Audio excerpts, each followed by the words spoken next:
So having gone through these, what I encourage you to do now is, as you've maybe listened to these stories and seen the value of these different ones, or maybe looked at some of the different examples of people that we've had, ask yourself, which of these connects the most with you? Is it going to be the energetic person, walks into a room and they are noticeable because they are so high energy? Is it going to be the authentic person? Maybe not instantly as accessible, but someone that is very, very capable of connecting one-on-one and can even sometimes bring people to tears with their realness. Is it going to be the person who is high in conviction, the person who is certain that things are going to work out? That's where you are in your life, and you're drawing people to you because they crave that certainty as well. Are you going the connection route, right? You're not focusing so much on if you're certain, but on understanding other people, on making them feel special, and on connecting them to the things in life, whether it's charity or their personal mission that makes them feel elevated beyond the mundane day-to-day, and that's really connecting them to the things that inspire them.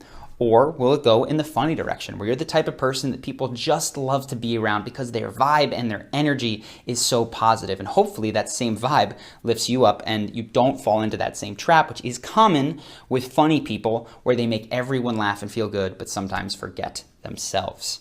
So think, which of those is you? And whichever one you want to start to support, your action guide for today is going to be to do something that supports that charisma archetype, if you will. So what might that be? Well, if you decide that you want to be the energy person, that means that you're going to need to be high energy. That means that your body is going to need to be able to keep up with the demands that you're going to place on it. So that could be changing your diet, could be drinking more water. One thing that is excellent for energy is establishing a killer morning routine. So if you want to get up, play some exciting music, maybe you do 10 push-ups, you get going, you're in the right mood, and you make sure to hammer that better than good that we learned back in day one, that's going to be great for energy. Authenticity, what might you do for this? Well, perhaps you just want to free write or journal on what's actually going on in your head and establish a routine. Maybe you want to meditate more often. One of the things that I've seen is very good is to journal and free write on the ways in which you are not being honest, and there are always some. Maybe you're not being honest in what you're saying to people, or in the way that you're behaving is creating an impression of you that isn't true.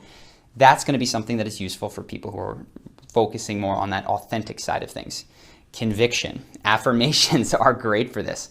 You can use incantations. We're going to discuss those more in the confidence module, but simply writing out several times, like, I am going to do X, Y, or Z, or I am a person who, or your name, am capable of this. Doing that 10 times, saying it out loud, building that internal state of certainty in yourself so that you stand in just a way that people know that you mean what you say. That's a great way to build a sense of conviction. The next one, connection. This can be very simple. This can be reaching out to someone who you care about, but you haven't spoken to in a while, giving them a phone call. This can be giving $1 to the homeless person that you walk past and don't make eye contact. This is speaking to the service representative and treating them like a person, right? This is, or even just inviting a friend over for some catch-up time. All of these things are going to help you to build connection. And again, you're going to focus on allowing them to show you the ways in which they might not have opened up to other people, putting the spotlight on them, as we worked on back in day 4. And for funny, there's a lot of different things you can do here. You can take an improv comedy class.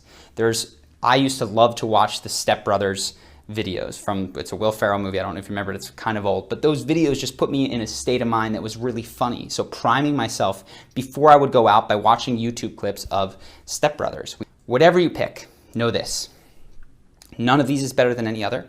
They can all be tried out, and this does not complete you as a human. It's not enough to simply be energetic. You also want to have some moral compass guiding you, and you also want to make sure that in addition to having that high energy, that you're filling yourself up, that you're fulfilled and happy as well. So I would be very excited to hear in the comments below which one of these resonates most with you. I'm curious what direction that kind of goes for the majority of people, but that is it for the final day of the First Impressions module. If you're a full CU member, I look forward to seeing you again tomorrow, next week, whenever you come back for the confidence module.